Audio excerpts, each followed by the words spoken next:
Well, hello there, and welcome again to Roland's Reviews. Yeah, the Devon sunshine's not shining today, so did a room tour last week. Just wanted to show you a few of my books. One in particular was this Sci-Fi Now book, which I'll go into some more detail. It's sort of pre-Star Wars, really. It was a book that came out not long after the release of Star Wars, so just gonna have a little flick through it. Right, so this is something I don't normally do. I'm usually doing my vintage reviews, so I just wanted to show you a book that I got when I was a very young child, late 70s. I had seen Star Wars at the time, so this book is called Sci-Fi Now, and I got it from W.H. Smith's, late 70s. So at the top here, it's a book by Alan Frank, Sci-Fi Now. So it's 10 exciting years of science fiction from 2001 to Star Wars and Close Encounters of the Third Kind. So I remember getting this book a trip into town, and I got it from W.H. Smith's. There were a lot of them at the time, so I think it came off the back of sort of the popularity of Star Wars. So I think it was, if it's 10 years, so I've got a feeling this is 1979, because I had Star Wars figures at the time, so I would have been 4 or 5 years old. And unfortunately, as a kid, it's a nice little picture of Close Encounters there, but unfortunately as a kid I had all these Star Wars pages at the front, and I've ripped them out and stuck them on my wall. I mean, you can see where I've ripped them out. So I think there was a picture of a stormtrooper on a dewback, and maybe a picture of Darth Vader or C-3PO. So yeah, so this goes into sort of an introductory of what the book's about, sort of a whole sort of 10-year cycle of science fiction. So I mean, Star Wars was just hot from the cinemas at this point. So we're going into science fiction TV, sci-fi TV at the time. So I think we've got Space 1999, one of the monsters. And I think down here is Creatures from the Imagination, from television series derived from the 1976 film Logan's Run. So that must be the TV series. I was far too young to watch those at the time. Oh yeah, David McCallum even, from The Invisible Man. Remember watching that. Surrealism science fiction from post-apocalyptic world. Bed Sitting Room. I've never even seen this. I mean, it's a book I've always looked at when I was a kid. The Ultimate Trip. So this is in depth about Space Odyssey 2001. I mean, as you've probably all seen it. It's a fantastic movie. Great special effects. A nice slow burner if you're into that. Oh yeah, Green Slime. The Green Slime gave me nightmares when I was a kid. Yeah, didn't like those chaps at all. Of course, we've got THX 1138, George Lucas's sort of first stab at science fiction with what's his name? Oh, you're gonna have to tell me. Donald Pleasance, is that right? Tell me in the comments. Here again, the Andromeda Strain, another great movie. And then we've got these, yes, Into the Strange World. So this is the film that's in. Have you ever seen Pulp Fiction, when Bruce Willis's character's in the hotel? I think he's actually watching this film, so that kind of goes with that sort of Tarantino pulp fiction pulp television series. I remember what it's called. It's Motorcycles Attack. No Blade of Grass. No Blade of Grass. Okay, never knew it was called that. Never actually seen it.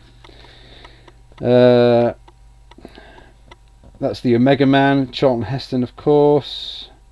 Oh, yeah, I guess so. Clockwork Orange is a Kubrick masterpiece, and I guess could be classed as science fiction.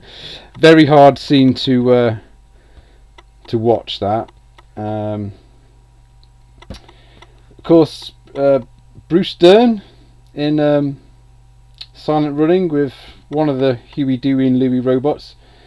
Probably the first science fiction film which actually made me cry, because the departure of Huey, Dewey and Louie. I can't remember which one was left on the forest dome looking after the plants, but yeah, awesome film. Not seen that in a long time. Of course, Planet of the Apes. Apes dominate. I mean, before like the Star Wars trilogy, I guess Planet of the Apes series was the running sort of franchise at the time, with 4 or 5 films under its belt. I think this is Conquest of the Planet of the Apes. Not sure what this is. The Missing Link. Ugh, that's me on a bad day. Oh, Westworld. So we've got Yul Brynner here. Michael Crichton's from his imagination. The old Yul Brynner in Westworld. Not really got into the TV series though. The newer version. Of course, Planet of the Apes. This one looks like Battle of the Planet of the Apes. One of the worst movies. It was a right mix and match, that one. But still great makeup and everything. I think the favourite is the first one. I mean, the twist is awesome, isn't it? Zardoz, another whacked out film. Sean Connery there. If you've not seen that, I would highly recommend that. There's a really good twist in that one. Some other rudeness going on here. That looks like another Donald Pleasence. Oh my god, I can't show these pictures. I can't believe I had this book. I can't believe I had this book when I was 3 or 4 years old. Never mind. Oh, of course. I mean, how could you? I mean, yeah, of course these are science fiction. You've got The Land Before Time, or the time that Land Forgot. Sort of a homage to Ray Harryhausen and those sort of... I don't think they were stop motion effects at the time. I think they were just giant puppets. The Land That Time Forgot, 1974. Wow, this year I was born. I don't know what that is.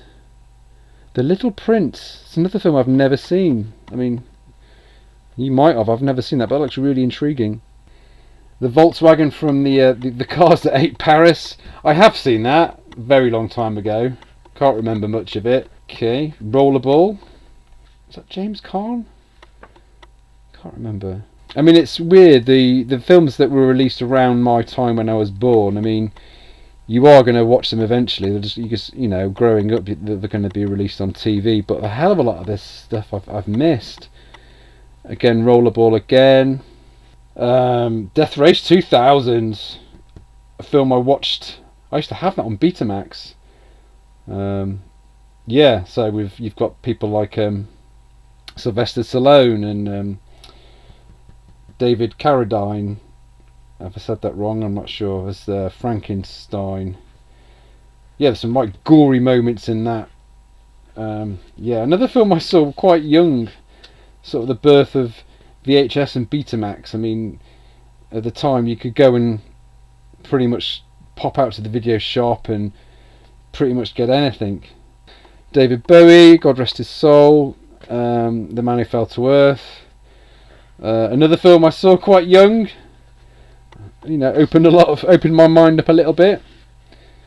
Great visuals in that one, of course. Logan's Run again. Oh, the lovely Jenny Agutter. Michael York. Okay. Wow. He looks lean there. The Island of Dr. Moreau. See, I've not seen these. He's come a long way from Basil from Austin Powers. Land Before Time again. Oh, The Land That Time Forgot. So that's the second one. Jack Palance there. Welcome to Blood City. Some sort of science fiction western, maybe. Again, here I've ripped out some Star Wars pages. Can't remember what was on them. This doesn't tell me what this is, but that looks really interesting. Is that them? No, them's black and white, so I don't know what that is. Close Encounters. And the gigantic octopus from the Warlords of Atlantis. Actually called Seven Cities to Atlantis. So maybe that was the American or English. There was a variation in the title. But again, Michael York was in that, wasn't he? And Close Encounters of the Third Kind here, where the child gets zipped out of the cat flap or the dog flap. I mean, it's a fantastic movie. So yeah, there we have it. Really, yeah, just a little look, really. Something different, you know, something on my yellow background, which I'm kind of, it's part of my branding, I guess. But just goes to show the kind of books which were out at the time before all the big hype. I mean, how many Star Wars books come out now when a film comes out? I mean, you've got the sort of the visual dictionaries, the character sort of profile books, all sorts. But like back in '79, this was probably one of the first books which sort of showcased Star Wars. And yeah, so I think Star Wars was released in the UK. Not in their usual May runs as they are famous for now. I'm sure Star Wars came out in January '78 in the UK. I remember seeing it, not long after Christmas. I was about almost 4 years old, so it's one of my first sort of memories. And to have this book pretty much a couple of months afterwards. I mean, that's all you had. You couldn't watch the film on video. There was certainly no DVDs. You had to sort of just grasp onto any kind of sort of visual thing that was out there. The merchandising was just literally the figures at the time. So I can't actually remember if I had figures when I had this book, or it was around the certain time. But there we go. Not my usual sort of review, but just thought I'd get one of my books down from my shelves. So there we go. Alright, I'll take it away because I think Trevor and Barry want to have a look through this. Alright, thanks for watching, and I'll see you soon. Stand by, Chewie. Here we go. Cut in the sublight engines.